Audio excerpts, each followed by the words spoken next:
And last year's theme was mobilizing society towards consolidating our democracy and freedom. What's this year's theme for the big celebrations? Well, this year's theme for the celebration is that South Africa is a better place to live in. It's part of our democracy, 20 years of democracy celebration, and it really celebrates the achievements that we have made both politically as well as socio-economically over the last 20 years as a democracy.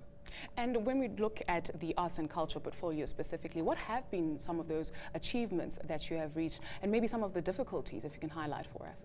Well, the major achievements have been that we live in a country where everybody is free to participate, to live their lives culturally in the way that they want. They are free to practice their art and their culture in environment of freedom.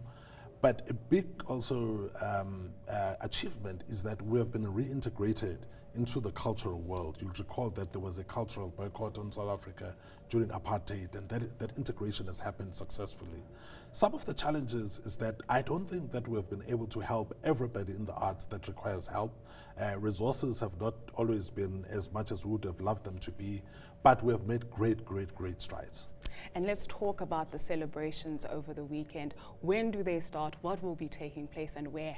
Well, the celebrations really start on Sunday morning with the interfaith prayers at Freedom Park. That is where we do the spiritual part of the celebrations. And at 9 o'clock, we start at the Union Building with a bit of a cultural program. We've got young artists which are lined up for the morning that are going to open the program. We've got a carnival that is going to move from Sunnyside into the Union Building, which is going to be a celebration of our national symbols, which is going to be the celebration of the different cultural groups. We've got groups from Mozambique, from Nigeria, from across the continent that are going to form part of the carnival. We've even got a group from China that is going to be part of the carnival this year. Sounds like a fantastic integration of cultures and people meeting there. Absolutely. It's about celebrating what we have become as a nation, but also it's celebrating the kind of global the kind of global support that we had during the years of our struggle, as well as part of rebuilding South Africa. Then we've got the official program, which is going to start with a military parade. The SANDF is going to be doing a number of exciting things as part of the celebration, but also acknowledging the Commander-in-Chief of the South African Armed Forces, who is the President. And then there's going to be a formal program. It's not going to be very long this year. The President is going to address the nation, looking at how far we have come as a nation, and where we are going. And then we've got a bit of a surprise, a bit of a celebration about 20 years of democracy. We've got new songs that are going to be launched for the very first time on Sunday, celebrating South Africa's democracy.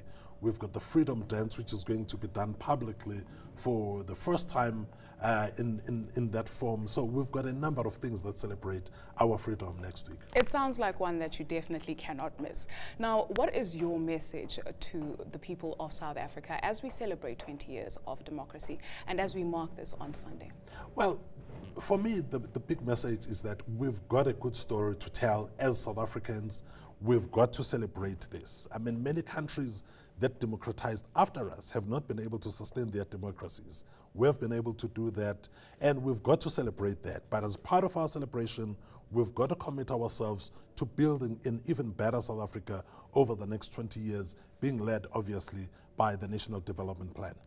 You deserve to know more. eNCA.com